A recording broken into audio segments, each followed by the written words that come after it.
May I come in, sir? Please come. Please sit. Thank you, sir.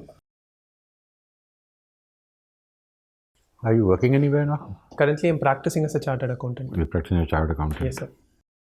So how come from chartered accountant to policing? Sir, to join the police services or to work in some security apparatus of the nation has been in my mind since childhood days, sir.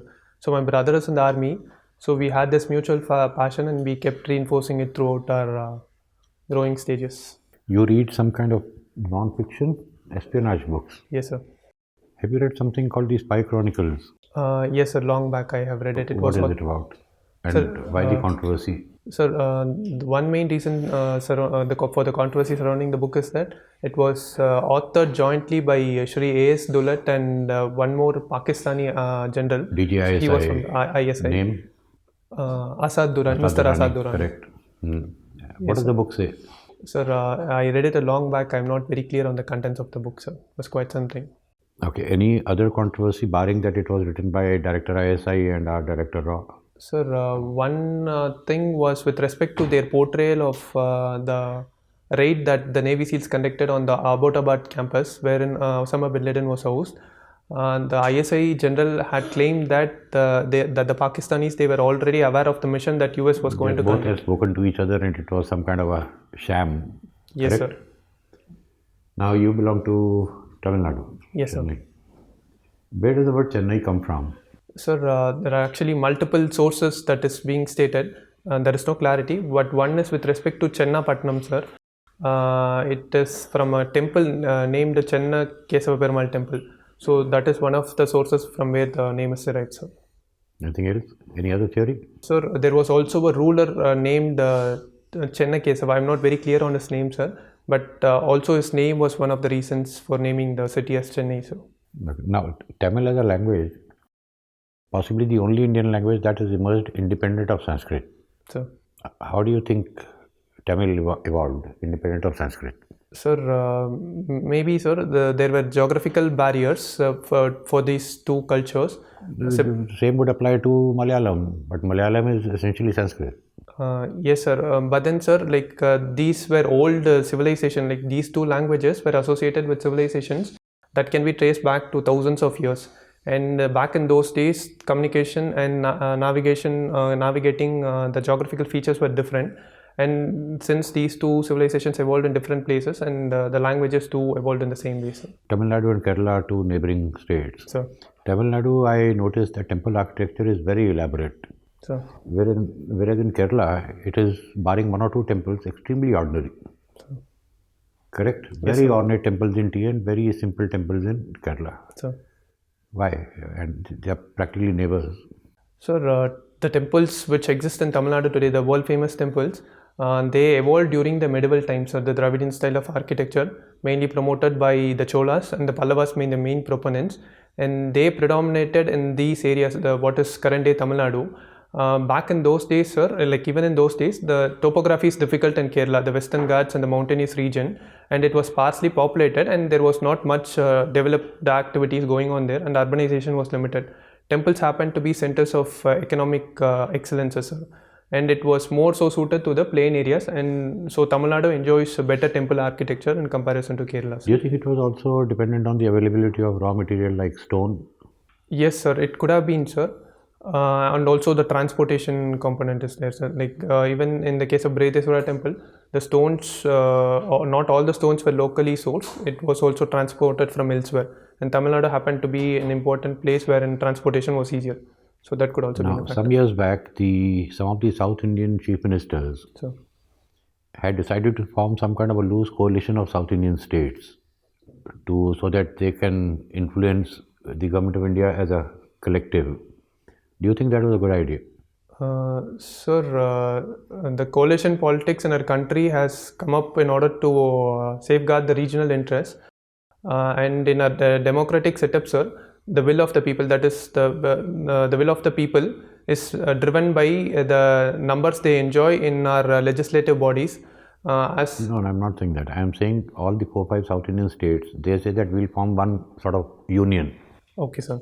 And we will speak in one voice to the government of India. Do you think this formation of a union of South Indian states is a good idea? It can be looked at from two angles, sir. One from a professional and the angle of substantive conflict, and other one as a political conflict, sir.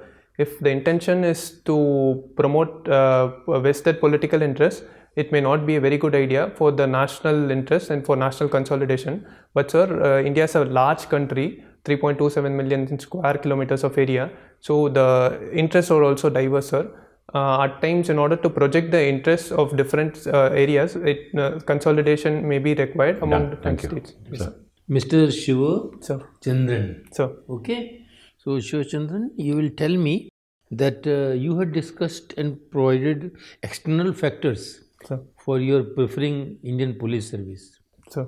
I asked what are the internal factor, which is the pulling factor from IPS side, which makes you take a decision that way. Sir, the internal factor, maybe the spark, I think it came from one of our school visits by Again, that's the external factor. What attracts from the service itself?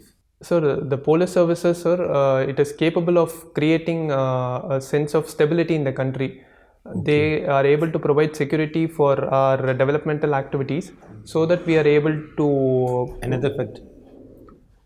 Sir, another factor is that I feel the police services embodies values of courage and sacrifice, sir, which inspires me so much. So that is also another factor, sir. Any other factor? Sir, two factors you noticed. Yes, sir.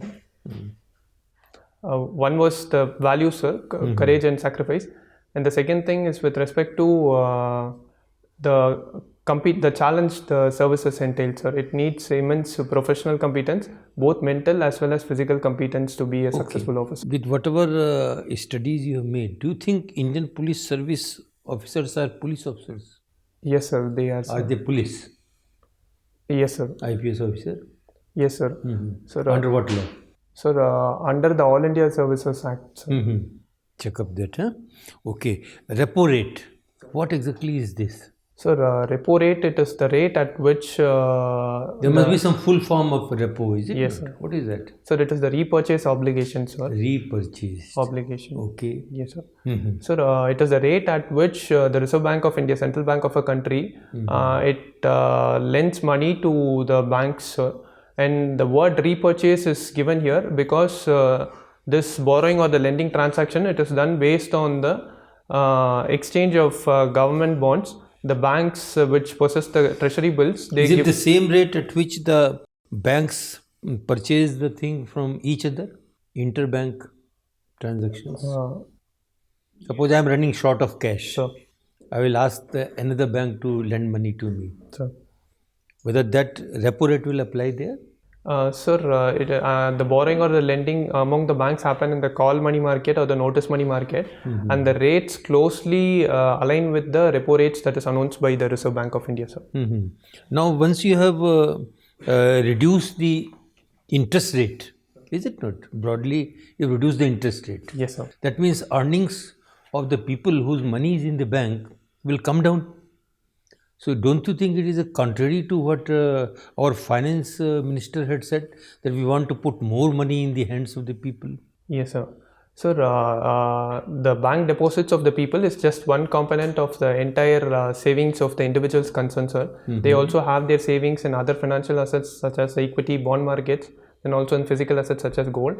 Sir, apart from that, sir, this will enhance people's consumption, sir. When it enhances their consumption, it will increase. But the money is not coming, the interest is down. Yes, sir. So because... Suppose I am old man, I put all my fixed deposit in the bank. Sir. So some interest was coming, it will come down? Yes, sir. So money will be less in my hand to spend? Yes, sir. But there is some policy there. Could be, sir, but it is just a small component because elder people, they have diversified investment portfolios, sir. So it just marks a smaller component of the earnings, sir. And largely, as I said, when the consumption increases, the supply would also automatically increase. And when the supply increases, employment opportunities go up, leading to enhanced income among them. That is what finance minister told. Just one thing for my information. Yes. Which career is brighter, that company secretaries or chartered accountants? Sir, traditionally, CAs had better opportunities, sir. But of late, the profession of company secretary too is gaining ground because of corporate governance practices and increased complaints for the company, sir. So at present, they can be rated on par with each other, sir. Okay, thank you. Thank you, sir. Mr. Shivachandran, So, do you see Trump as a challenge or opportunity for India? sir, both as a challenge and opportunity based on the way we are going to engage with Mr. Trump, sir. No, could you elaborate? Sir. Yeah. Yes, sir. So, challenges, sir, with respect to tariffs is the major issue with the Trump administration. So far, the US administration has imposed tariffs on countries such as China, Canada, and Mexico, and also they are threatening with other countries. But with India, sir, their rhetoric has been limited. But going forward, there is no assurance that tariffs may not be imposed. If such tariffs are imposed, sir, our cost of imports could go up, and also our inflation rates can go up, sir. This will also impact our rupee rates. When it comes to opportunities, sir, we can see that in the policy of making America great again, America has started withdrawing from several global institutions. So this may create a sort of vacuum which India can look to fill in, sir. Going forward, our economy is also set to grow, and we can use our enhanced economic power to fill the vacuum. Are there any positive developments for India with the United States since Trump has taken over? Prime Minister Modi would be visiting Mr. Trump in the coming week, and I'm sure that such a meeting would lead to a positive outcome, sir. Now, tell me, in the recent period, there's a lot of focus on rediscovering Tamil history, Sir. right? Some recent developments are there. Sir. Can you mention any of them? Yes, sir.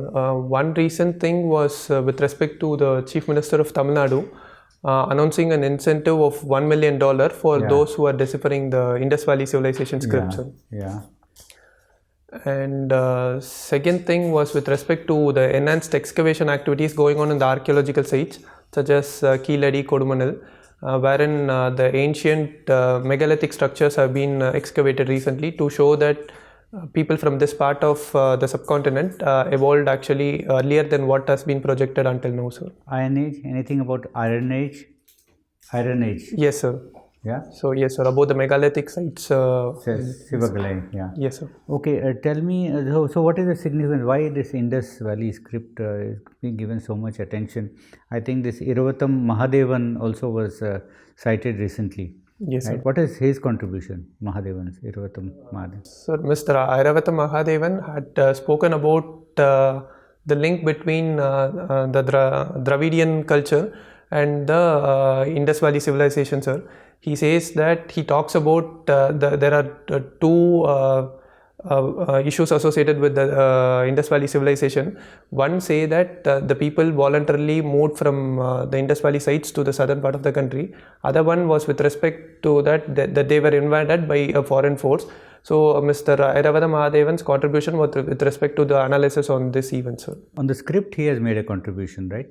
On the hieroglyphics, what you have of the Indus Valley, he has made a contribution. Yes, Would sir. you be aware of that? I'm not very clear on that, sir. Yes, sir. Okay. And can you tell me about Rukmini Arundel's contribution to Chennai, for instance?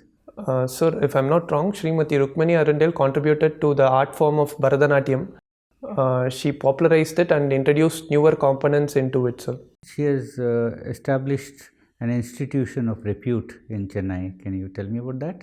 Sir, can I take a guess on this, sir? I'm not very clear on the name. Is it Kalakshetra Foundation? Yes. Thank you. And similarly, Annie Besant, what did she set up? Yes, sir. Annie Besant, ma'am, she set up the Theosophical Society. Right. She was instrumental. There was others as well. Okay. Last question. Some people say that Jammu and Kashmir issue is not of interest to people in South India. Sir. What will you say to such people? Sir, it is very much of interest to people everywhere in the country, sir. It is an integral part of our country. Right. So it is an issue of territorial sovereignty and integrity. It is an issue wherein there are hostile states trying to intervene into our affairs, and wherein they are trying to take over our land. It is a matter of concern to each and every citizen of our country, sir. Right. Thank you very much. Thank you, sir. You have been studying commerce, finance. Sir. I'm sure you must have taken a lot of interest in the budget also. Sir. There is one provision. I mean, the government has given some relief in the income tax. So, What is your opinion about it? What prompted or what motivated the government to no tax on income up to 12 lakhs? sir, the current tax break has been given to individuals, HUFs, and society, sir. What happened was that since 2018-19, the levels of demand in our economy has been on the downfall, and coupled with it, sir, also the private investment has been on the back burner, sir.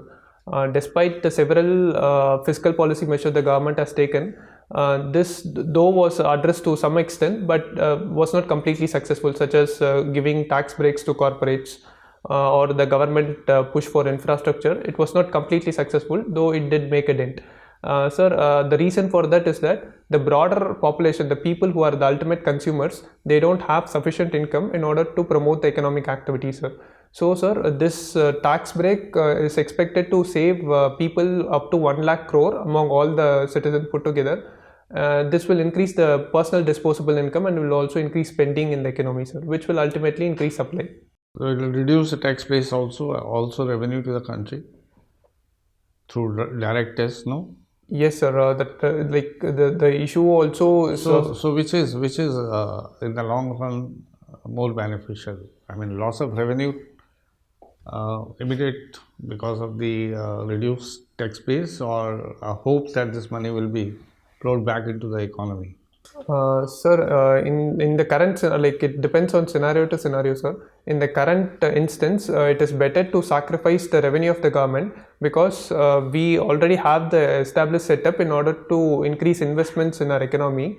Only thing that is lacking is the demand, and the demand can be increased by putting money in the hands of people, which can either be done through cash transfer schemes or through reducing the taxes. So this tax cut in the current scenario is a beneficial option, sir. Okay, what are your views on election funding? Yes, sir. Sir, can I take it as state election funding, sir, or general election funding? I mean, Yes, sir. any election, Yes, sir. So, national, state. sir, through the election laws, that is the Representation of People Act, caps on election funding has been prescribed constituency-wise. Differential amounts have been fixed for constituencies in the parliament and different for constituencies in the legislative assembly, sir. So this is the official spending associated with a particular candidate. Apart from this, political parties can also spend on their own. No, because we are talking about the current regulation. But what do you think generally? I mean, the amount of money, it's an open secret, the kind of money is being spent on elections. Yes, sir. And the sources, I mean, how to regulate it? Electoral bonds, for example. What's your views about the electoral bonds? Sir, about the electoral bonds, the Supreme Court had recently given their opinions on though the bonds, they were intended to promote confidentiality and anonymity in donations, but the Supreme Court opined that it will lead to a situation wherein there is state capture by the corporate entities, because since people don't get to know who's donating to which party, and this will promote the people to provide funding to a particular party. So that was Supreme Court's contention, sir. How did it violate the Constitution? I mean, the fact that there was no transparency and the names of the donors were not disclosed, in what manner did it violate the spirit of the letter and spirit of the Constitution? Sir, the right to information was violated, sir. Recently, I mean, the Tirupati temple was some controversy was in news. Can you recall it? Sir, with respect to the manufacturing of laddus in Tirupati temple, sir. What was the controversy? Sir, there were allegations put forward by the Chief Minister of Andhra Pradesh that the laddus had contents of animal fats such as fish oils and... Okay, thank you. And one or two things regarding our interaction. One was that don't jump into answering without understanding the question, that coalition. You went into political coalition. I was talking about a coalition of South Indian states. Sir, one small doubt. When actually I didn't receive your question properly, sir. In such cases, can I ask the panelists? Yeah, you can ask this. Could you kindly repeat? I was apprehensive of asking. That's why. No. That's standard practice. Okay, if you don't understand, you ask. A little bit of voice modulation will help. Though you speak very well. Sir. And South Indian states, have you paid attention to that question further? I had said, how will they influence government of India? It was not a political question, it was more of an administrative question. But then your answer also included the political you were trying to balance, that was not needed. So if you focus on the question a bit more, I think you will do even better. Okay, sir. Done? All the best. Yes, sir. Thank you. Thank you, sir. Thank you, sir.